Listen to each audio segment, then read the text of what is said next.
Hello friends, welcome to civil success point.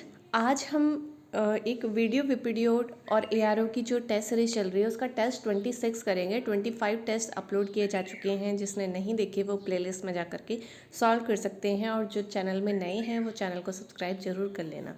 तो चलिए पहला क्वेश्चन देखते हैं। गुण संधि का उदाहरण है। आपको इसमें 4 ऑप्शन दिए गए हैं और आपको बताना है इन चारों में गुण संधि कौन सी है, इस किस में गुण संधि है। आप देखिए पहला जो ऑप्शन है महौषधि, तो क्या इसका जो संधि विच्छेद होता है वो क्या होता है, महाधन औषधि, यानी कि अधन औ क्या हो गया है, औ हो गया है। ठीक है, तो ये किसका रूल होता है, ये होता है वृद्धि संधि का, तो ये नहीं होगा। ठीक है, दूसरा है अन्वेषण। अन्वेषण यानी कि अनुधन एषण, यानी कि उ धन ए क्या हो रहा है आपका, व हो जा रहा है। तो इसमें कौन सी संधि होती है, इसमें होती है, ये रूल जो होता है वो होता है यण संधि का। ठीक है, तीसरा ऑप्शन है आपके पास गायन। गायन में कौन सी संधि होगी, गायन का संधि विच्छेद क्या होता है, गे धन अन, तो ये क्या हो जाता है गायन। ठीक है, तो इसमें क्या हो जाता है आय। आय किस में होता है, आयादी संधि में। ठीक है, तो ये जो ऑप्शन है वो है आयादी संधि का। ठीक है, लास्ट जो ऑप्शन है वो है महोत्सव। महोत्सव यानी कि महाधन उत्सव, यानी कि अधन उ क्या हो रहा है, ओ हो रहा है। तो ये जो रूल है वो है गुण संधि का। तो लास्ट जो ऑप्शन है महोत्सव, ये बिल्कुल राइट हो जाएगा। इसका जो आंसर है वो है महोत्सव। क्वेश्चन नंबर सेकंड है, उल्टे बांस बरेली को मुहावरे का अर्थ क्या है। आपके पास ऑप्शन है विपरीत काम करना, मूर्खता का काम करना, व्यर्थ का काम करना और घाटे का व्यापार करना। ऑप्शन अच्छे से देख लेना और साथ में ही इनको सॉल्व करते चले जाना।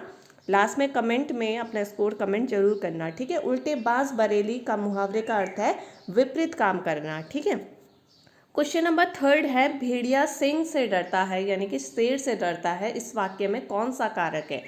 तो इस जो ये वाक्य है इसमें भाव कौन सा हो रहा है, डर का। डर यानी कि अलगाव। ठीक है, तो जब डरता है और जहाँ पर अलगाव की बात होती है वहाँ पर होता है आपादान कारक। यहाँ पर से विभक्ति के कारण करण कारक मत कर देना, गलत हो जाएगा। इसमें ऑप्शन जो है आपादान कारक बिल्कुल सही आंसर होगा। ठीक है, क्वेश्चन नंबर फोर्थ है, ब्रह्मा का विलोम शब्द है। ब्रह्मा का विलोम शब्द होता है जीव। ठीक है, तो ए जो है इसका राइट आंसर है। क्वेश्चन नंबर फिफ्थ देखिए, नवल सुंदर श्याम शरीर में कौन सा अलंकार है। अब देखिए यहाँ पर ऑप्शन है आपके पास उल्लेख, उपमा, रूपक और अतिशयोक्ति। तो देखिए एक शरीर को नवल, सुंदर और श्याम कह रहे हैं, यानी कि एक ही चीज का, यानी कि एक ही वस्तु या एक ही चीज का जो उल्लेख हो रहा है वो अनेक अनेक चीज़ों में हो रहा है। तो यहाँ पर हो जाएगा उल्लेख अलंकार। तो शरीर को नवल, सुंदर और श्याम कह रहे हैं, तो यानी कि उल्लेख अलग अलग चीज़ों का अलग अलग हो रहा है, तो यहाँ पर हो जाएगा उल्लेख अलंकार। ठीक है, क्वेश्चन नंबर 6 है जो कि हिंदी का लास्ट क्वेश्चन है, उसके बाद उत्तराखंड के क्वेश्चन आएंगे। गोस्वामी तुलसीदास किसकी रचना है। आपके पास ऑप्शन है, ऑप्शन अच्छे से देखना। सूर्यकांत त्रिपाठी निराला, पीताम्बर दत्त बर्थवाल, तुलसीदास और जयशंकर प्रसाद। तो देखिए गोस्वामी तुलसीदास जो रचना है वो है पीताम्बर दत्त बर्थवाल की, बी जो आंसर राइट है बिल्कुल।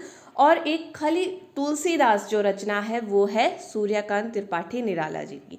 ठीक है, वैसे जो पेपर में अधिकतर पूछी जाती है वो तुलसीदास ही पूछी जाती है। तुलसीदास किसकी रचना है, तो उसका आंसर होता है सूर्यकांत त्रिपाठी निराला।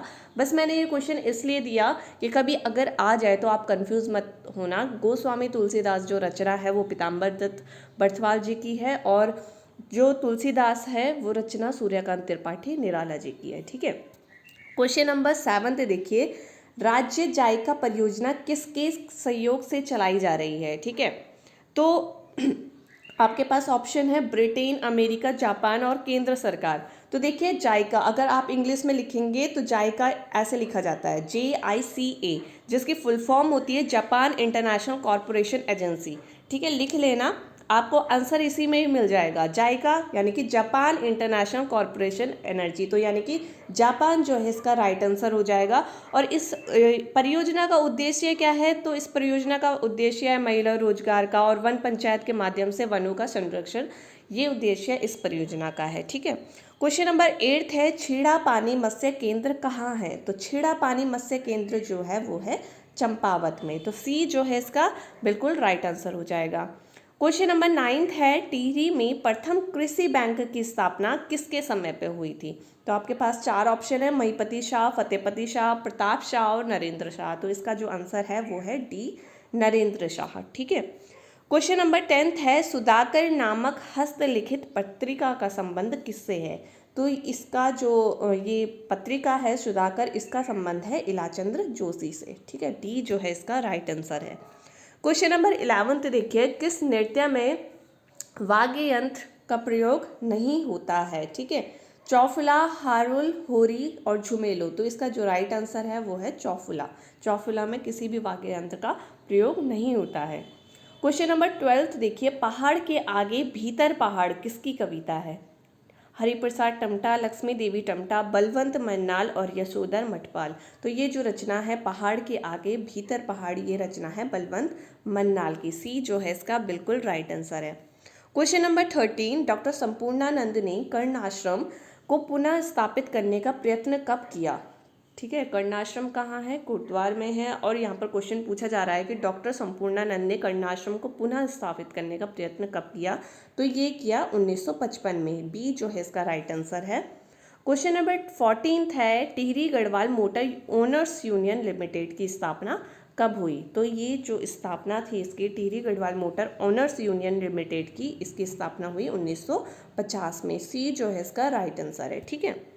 क्वेश्चन नंबर 15 देखिए, राज्य की वह कौन सी जनजाति है जिसको सोने की चिड़िया कहने का श्रेय जाता है? ठीक है, तो ये जाति है भोटिया जनजाति। बी जो है इसका राइट आंसर है। क्वेश्चन नंबर 16 जो कि उत्तराखंड जीके का लास्ट क्वेश्चन होगा, उसके बाद आपको history, polity, geography, current affairs या रीजनिंग कंप्यूटर के क्वेश्चन देखने को मिल सकते हैं।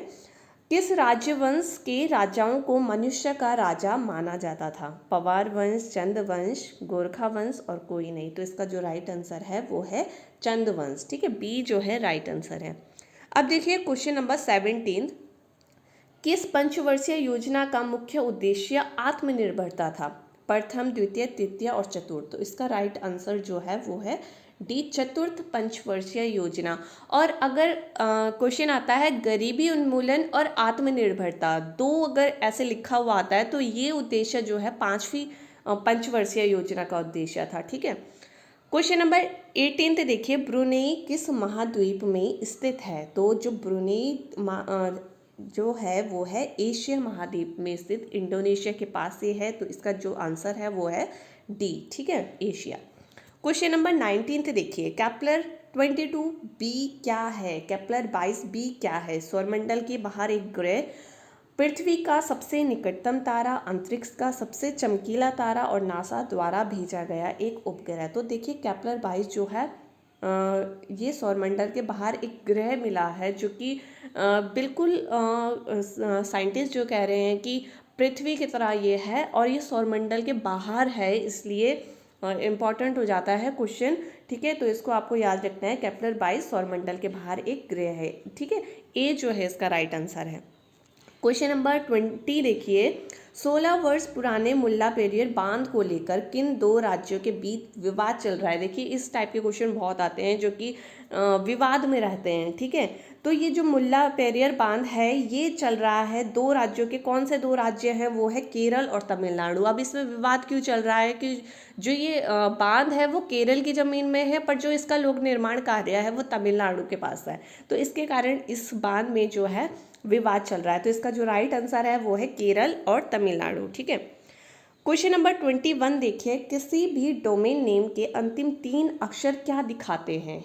है ना, तो आपके पास है ऑर्गेनाइजेशन, कनेक्टिविटी, सर्वर, प्रोटोकॉल। तो देखिए आपको लास्ट में कभी दिखता होगा .org, यानी कि .ऑर्गेनाइजेशन। तो लास्ट का जो 3 नेम होता है, 3 अक्षर होता है, वो दिखाता है ऑर्गेनाइजेशन को। तो ए जो है इसका राइट आंसर हो जाएगा। ठीक है।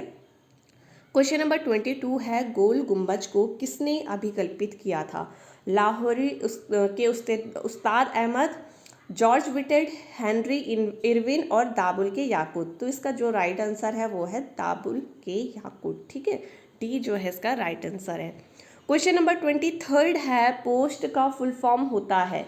अब देखिए ऑप्शन ऐसे होते हैं कि आपको सब में ST ही नज़र आएगा, ठीक है। Power on self test, program on self test, power on system test और power on system of system test. तो इसका जो राइट आंसर है, पोस्ट की फुल फॉर्म होती है पावर ऑन सेल्फ टेस्ट, ठीक है। तो ए जो इसका राइट आंसर हो जाएगा, ठीक है। क्वेश्चन नंबर 24 और 25 जो है रीजनिंग के क्वेश्चन है, ठीक है। आपको पहला दे रखा है 8 4 1 = 3, सेकेंड दे रखा है 6 3 3 = 5, तीसरा दे रखा है 4 2 5 = 7 और लास्ट दे रखा है 2 1 7 = आपको बताना है क्या होगा। तो देखिए इसमें क्या लॉजिक लग रहा है, 8 4 1 = 3, यानी कि आप इन दोनों नंबर को डिवाइड करिए, 8 डिवाइडेड बाई 4 यानी कि 2, ठीक है, और लास्ट नंबर को इसके साथ जोड़ दीजिए, ठीक है, तो ये हो जाएगा 3, ठीक है।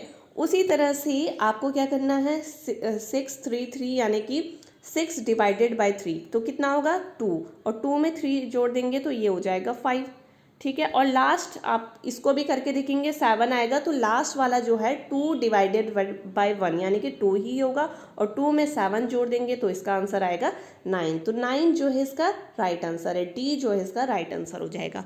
आप लॉजिक देखना, लॉजिक कैसा लग रहा है, ठीक है। क्वेश्चन नंबर 25, ये डाइस का क्वेश्चन है। नीचे एक पासे की 2 स्थितियां दी गई है, ये एक ही पासा है और इसकी 2 स्थितियां आपको दी गई हैं। इसके सतह पर 1 से 6 तक की संख्याओं का प्रयोग किया गया है। आपको सभी को ही पता होगा एक डाइस में जो होता है 6 अंक होते हैं, ठीक है। और आपको अब बताना है, आपके पास क्वेश्चन है कि दी गई स्थितियों का अध्ययन करके ज्ञात कीजिए 2 के विपरीत सतह पर क्या संख्या होगी। तो देखिए इन क्वेश्चन को कैसे सॉल्व करते हैं।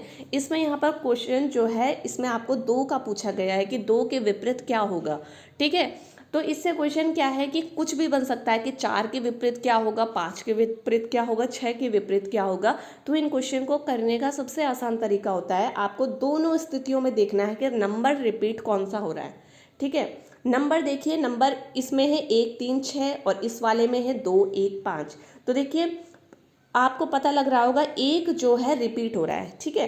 तो एक रिपीट हो रहा है तो इसको आपको एंटी क्लॉकवाइज क्लॉकवाइज लिखना है, या एक ही डायरेक्शन में लिख सकते हैं, पर दोनों को एक ही डायरेक्शन में लिखना है। तो यहाँ पर लिखेंगे पहले वाले डाइस का 1 3 और 6, ठीक है। दूसरे वाली डाइस में आप 1 से ही शुरू करेंगे, ठीक है, 1 के नीचे, क्योंकि 1 आपको लिखना है, 1 के बाद आएगा 5 और 5 के बाद आएगा आपका 6। तो हमने इसको इस तरह से लिखा 1 5 6, ठीक है, 1 5 और 2, ठीक है। अब आपको बताना है, आपसे क्वेश्चन पूछा है कि 2 के विपरीत सतह पर क्या संख्या होगी। तो 2 के विपरीत कौन सी संख्या होगी, 6, तो डी जो है इसका राइट आंसर हो जाएगा।